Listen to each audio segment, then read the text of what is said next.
Olá, Mink, tudo bem? Olá, Miguel. Estava com saudade aqui do teu cafezinho. É isso aí, tá com saudade também. Mink, vamos lá.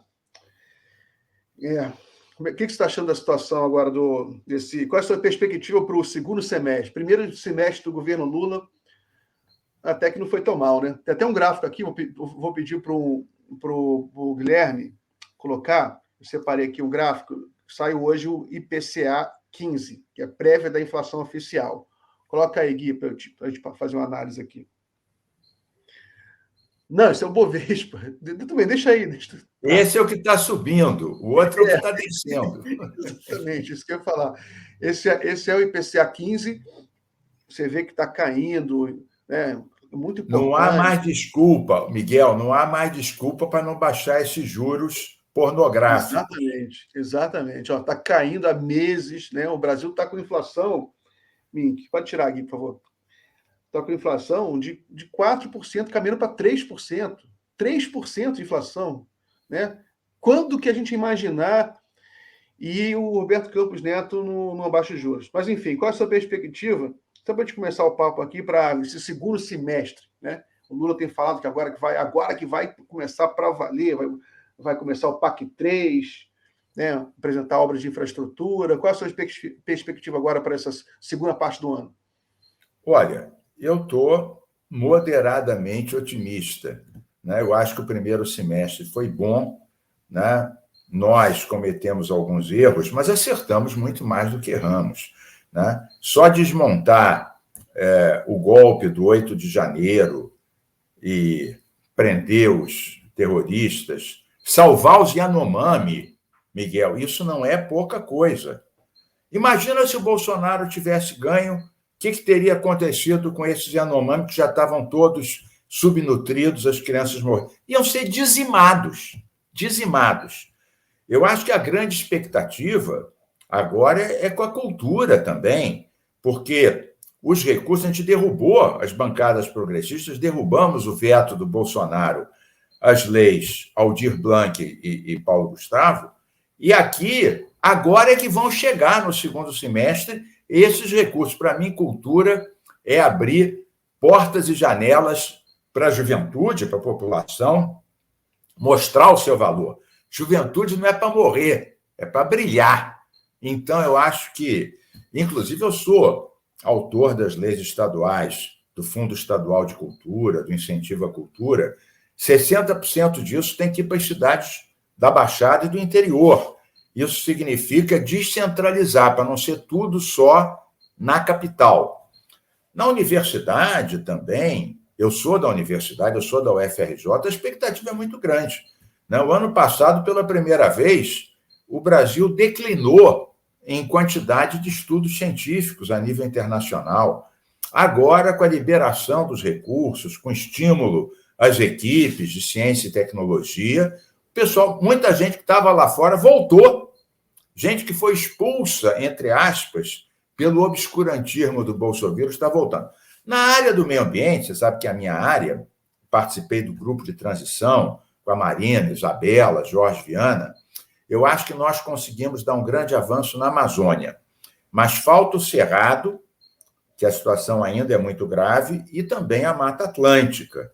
Então, eu há poucos dias, 2 semanas, mandei um projeto de lei federal para a Marina Silva criar os guarda-parques a nível nacional. Aqui no Rio, esses guarda-parques foram um sucesso, inspirados na experiência do Canadá. Aqui no Rio, nós conseguimos, em 6 anos, 7 anos, passar do Estado, segundo o INPE, o Instituto Nacional de Pesquisas Espaciais, passamos do Estado que mais desmatava para o Estado que menos desmatava a Amazônia, não só por causa dos guarda-parques. Teve a criação de parques, o ICMS verde, o combate ao crime, mas os guarda-parques deram um papel. A Marina adorou a ideia, disse que vai implantar. Então, a economia está indo bem. Eu acho que o Haddad é um craque.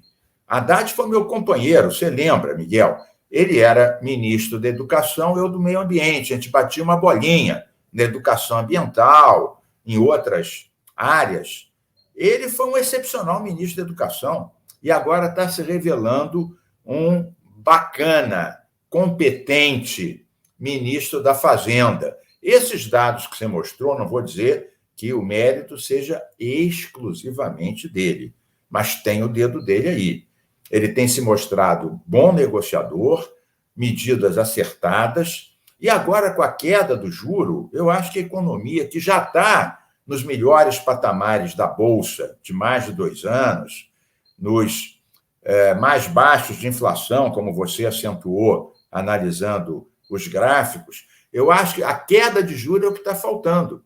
Ela vai começar a acontecer agora em agosto, mas vai ter outra. Essa primeira vai ser 0,25 ou 0,5 e os juros vão continuar altos. Mas vão haver outras.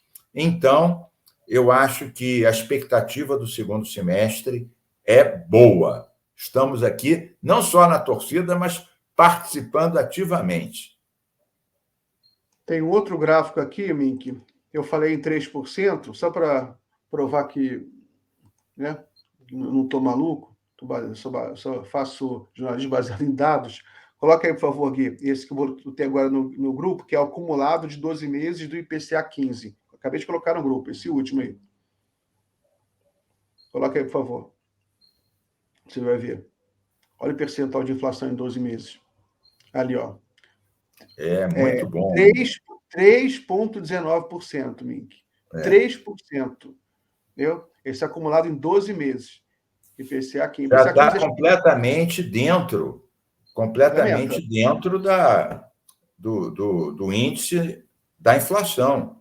Está abaixo do abaixo do teto da meta.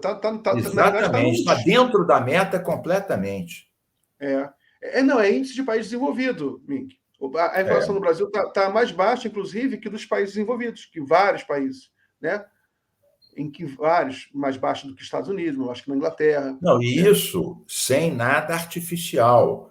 Você vê que isso tem a ver com a produção agrícola, isso tem a ver com o controle dos gastos, tem a ver com a expectativa do mercado, com as medidas do novo arcabouço que o Haddad apresentou, da aprovação, pelo menos na Câmara, da reforma tributária, que eu tenho a impressão que no Senado isso vai andar rápido, em agosto e setembro.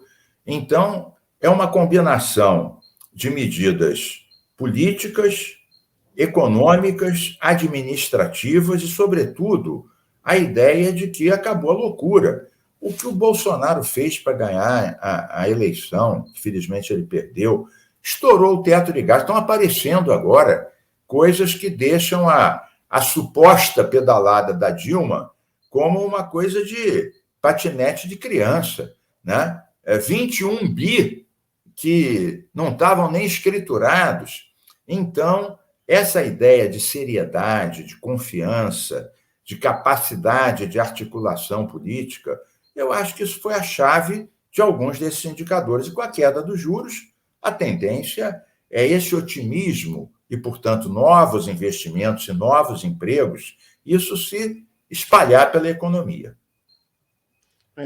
Muitos economistas falam que a questão da expectativa, a estabilidade, são fatores determinantes para a inflação do país.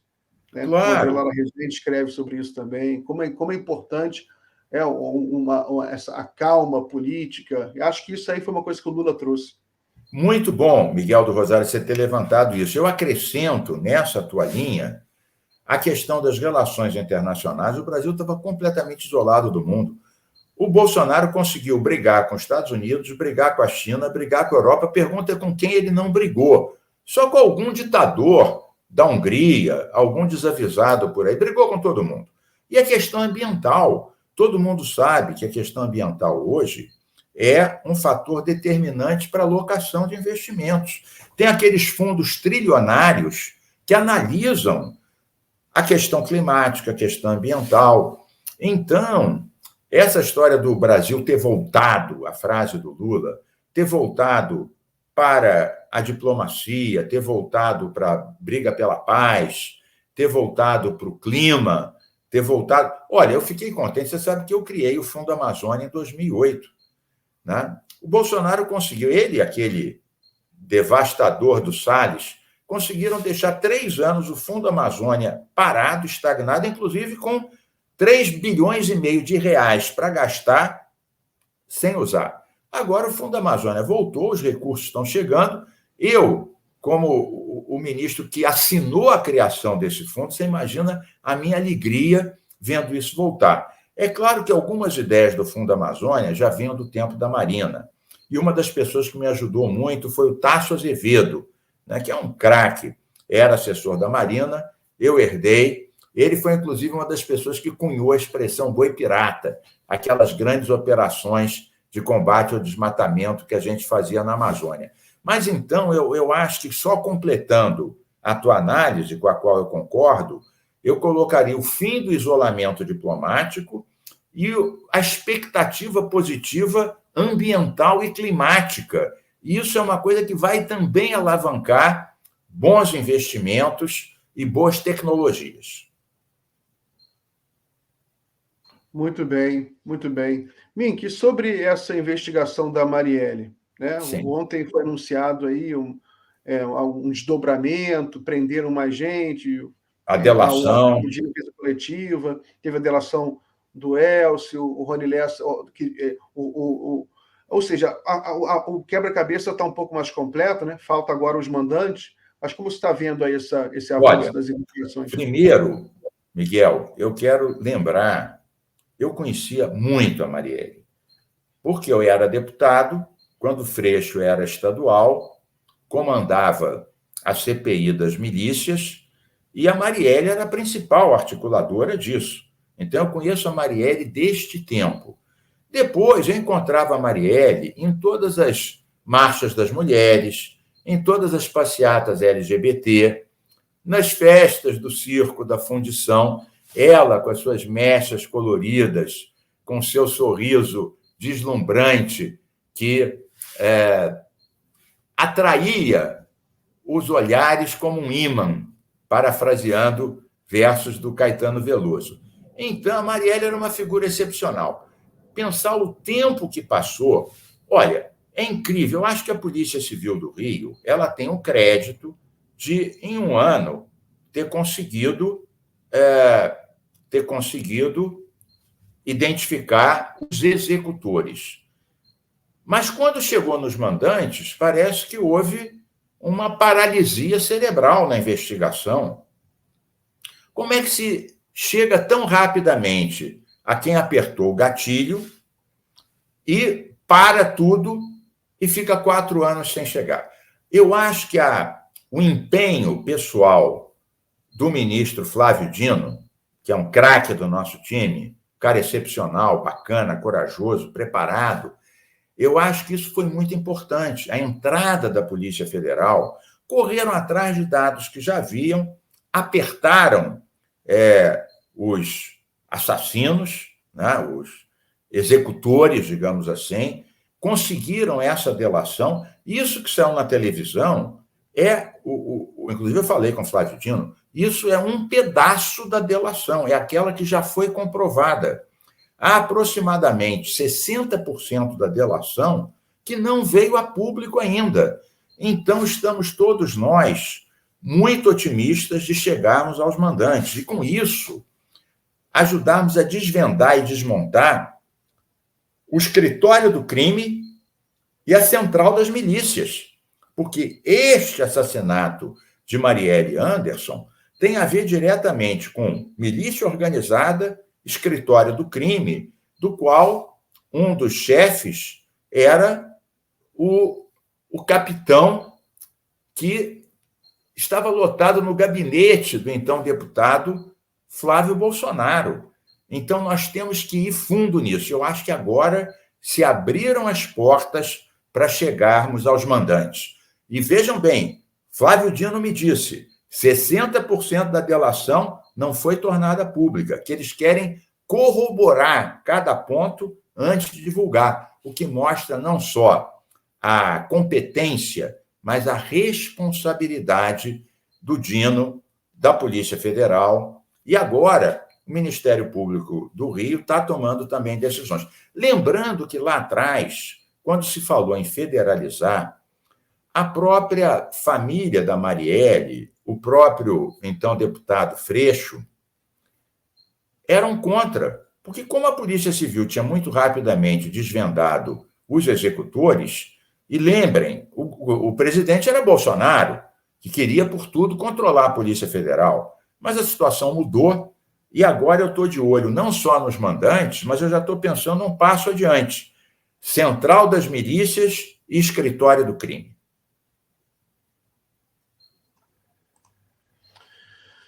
Muito bem. Mink, você falou que conheceu a Marielle. Muito, né? Muito. O que você pode falar para a gente sobre a Marielle? O que você lembra dela? Olha, a Marielle, ela era uma daquelas figuras que você fica encantado logo de cara, né? Porque ela não só trabalhava muito, como amava o que fazia, e fazia com que as pessoas também se envolvessem de uma forma afetiva. Ela tinha um jeito muito especial de tratar esses assuntos. Eu sou companheiro do Freixo há mais de 20 anos. E o Freixo confiava cegamente nela. Quem fazia os levantamentos e coordenava quem seria convocado para as audiências públicas da CPI das milícias era a Marielle. Como eu também era da Comissão de Direitos Humanos e participei bastante disso, posteriormente eu comandei depois a CPI das armas, que descobriu muitas coisas, e conseguimos fazer uma lei de rastreamento de armas e munições, que, aliás, o único voto contra essa lei foi de quem? Do então deputado Flávio Bolsonaro. Ele falou, esse Mink é contra a polícia, ao invés de estar querendo rastrear as armas da Polícia Civil, da Polícia Militar, ele devia de botar chip nas armas dos bandidos. Eu até ironizei. O deputado Flávio, senhor bandido, o senhor me empresta aqui a sua arma, eu vou botar um chip, depois eu lhe devolvo para o senhor continuar o seu trabalho. Todo mundo caiu na gargalhada e eu aprovei a lei. Mas voltando a Marielle, ela tinha uma forma muito particular, né? Ela não queria, sim, nas marchas das mulheres, nas paradas LGBT, ela, claro, falava, participava, ela não queria assumir um grande protagonismo, a grande liderança. Ela trabalhava com círculos de pessoas, círculos de mulheres da favela, círculos de mulheres pretas, círculos de defensores dos direitos humanos. Então, ela trabalhava de uma forma diferente, círculos de atividades, frentes de atividades. Então, ela não tinha aquela história, eu sou líder, eu me elegi vereadora, e agora eu sou a Big Boss. Não, não, não. Ela sempre se colocava como uma pessoa do movimento, ouvia muito, continuava indo para as atividades das favelas.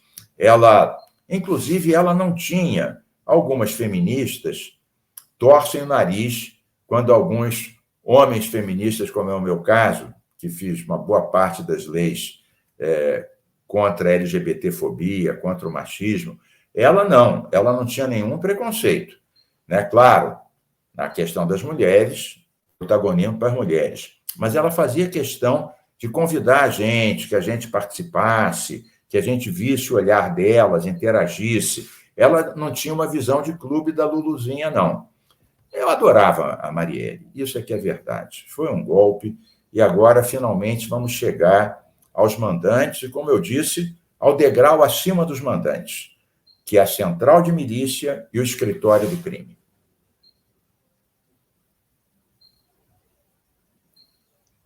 Muito bem, Mink. Não conheci a Marielle, mas tenho saudade dela. Saudade de uma pessoa que eu não conheci. Eu podia estar entrevistando ela aqui no Jornal da Fórum, podia estar conversando. Eu lembro perfeitamente, ficou marcado na nossa geração a morte dela. Eu participei da manifestação, né? Quando, no dia seguinte que ela foi assassinada, teve uma grande manifestação no Rio de Janeiro. Eu me lembro, eu participei também. Foi até a Assembleia Legislativa, eram dezenas e dezenas de milhares de pessoas. As pessoas numa emoção e também numa raiva e numa perplexidade muito grande. Foi uma manifestação, assim, ímpar. ímpar, pela emoção, pela força, pela revolta das pessoas. Eu lembro que comoveu o mundo inteiro, né? Foi uma morte que o mundo inteiro ficou muito impactado. Na prefeitura, até em Paris, botaram a Paris tem Praça Marielle, em Lisboa tem Praça Marielle, na Alemanha, em tudo que é lado, universidades deram o nome dela a alguns departamentos de estudos, história, de terceiro mundo, direitos humanos. Realmente uma comoção mundial. Mundial. Não tem mais volta, né? Infelizmente, a vida é uma só, não tem mais volta. Mas, o Miguel, eu concordo contigo que não tem mais volta, mas você veja que a irmã dela é ministra do governo Lula. Isso, para mim, tem um simbolismo muito grande. É o nome da Marielle no ministério do governo Lula. Ministério que está restringindo as armas, demarcando terra indígena, dando dinheiro para pesquisa, e tem uma ministra que é a irmã dela. Então, eu acho que foi uma forma do presidente Lula e da sua equipe não só valorizar o simbolismo dela, mas mostrar como ela está viva na tomada dessas decisões através da irmã, que era grande companheira dela, parceira dela. Exatamente. Mink, vou caminhar para o final aqui da nossa entrevista. Já está chegando o próximo entrevistado teu, você não sossega. Eu consegui um excelente aqui, amigo seu, Chico Alencar. Meu companheiro, Chico Alencar. Olha, o Chico é professor como eu da UFRJ. Eu sou da geografia, o Chico é da história. Sempre ele concorria para deputado federal e eu para estadual, e na UFRJ muita gente fazia a dobradinha. Nós chegamos a ser do PT juntos, mas mesmo nessa última eleição agora, ele pelo PSOL e eu pelo PSB, fizemos atos conjuntos. Eu fui para o lançamento do livro dele, no Santa Teresa de Portas Abertas, numa igreja. Fui com o Molon, inclusive, com quem o Chico se dá muito bem. Então, o Chico é uma pessoa tão querida. Aliás, uma ex-mulher do Chico, que é a Claudinha, ela foi quem fez durante anos e anos meus adesivinhos, aqueles adesivos famosos que todo mundo colava. Era ela? Era a Claudinha, que inclusive eu que apresentei a Claudinha para o Chico Alencar. Eles têm uma filha que é a Nina, e que a Nina já tem 2 filhos. Então, já a Claudinha, que é mais nova que eu, e o Chico, tem 2 netos. O Chico tem mais, mas a Claudinha tem 2 netos, e ela, quando começou a ser minha assessora, era uma mocinha. Então, eu fui meio que cupido da Claudinha com o Chico Alencar, e nós temos uma dobradinha inquebrantável. Juntos começamos a campanha do Cumpra-se, para fazer com que as leis fossem cumpridas. Eu acabei continuando até hoje, presido a comissão do Cumpra-se, mas nunca esqueço que o Chico teve essa ideia junto comigo há 20 anos atrás. Maravilha, maravilha. Vou colocar o Chico aqui, então, só para você dar um oi para ele, aí você se despede depois de dar um oi. Camarada Chico Alencar. Grande Mink. Além de tudo, um grande rubro-negro. Velho irmão, você disse muitas verdades, você está dentro da minha vida e as nossas vidas se combinam nas boas causas, na ânsia do bem comum e do bem viver para todo mundo. É a nossa marca, a nossa utopia factível. Acho que estamos deixando um legado. E, de fato, a Nina, quem diria que você viu nascer, ela já é mãe do Santiago e do Ernesto, 2 pimpolhos. E vou acrescentar também, um dos filhos do Mink e da Guidinha é procurador concursado da Câmara Municipal do Rio de Janeiro. Luiz. O Zé é de uma competência extraordinária. Ele te ajudou muito numa batalha importante que você teve contra um vereador pedófilo. Exatamente, que está em Bangu, 2 ou 3, sei lá o que, está preso, teve o mandato cassado quando todo mundo considerava isso quase impossível, improvável, porque ele era um youtuber poderosíssimo. E o Zé Luiz, Claro. procurador-geral da Câmara... Você viu nascer também o Zé Luiz. Exatamente, e ele com seu notável saber jurídico e sua consciência política foi um esteio na produção das provas e dos documentos para um processo que é eminentemente político, justo político, que foi o da cassação do mandato desse então vereador. Então, olha, é bacana isso, compensa um pouco, a vida vai seguindo. Chico, a gente está falando do Zé Luiz, olha quem apareceu aqui. Deixa eu ver. Chico Alencar falando bem de você pelas costas. Legal. Vamos ver. Valeu, Chico. Valeu, Miguel de Rosário. Bom trabalho. Valeu, meu irmão. Estamos aí. Fala, Zezé. Grande abraço. Abração, Chico. Tchau. Igualmente.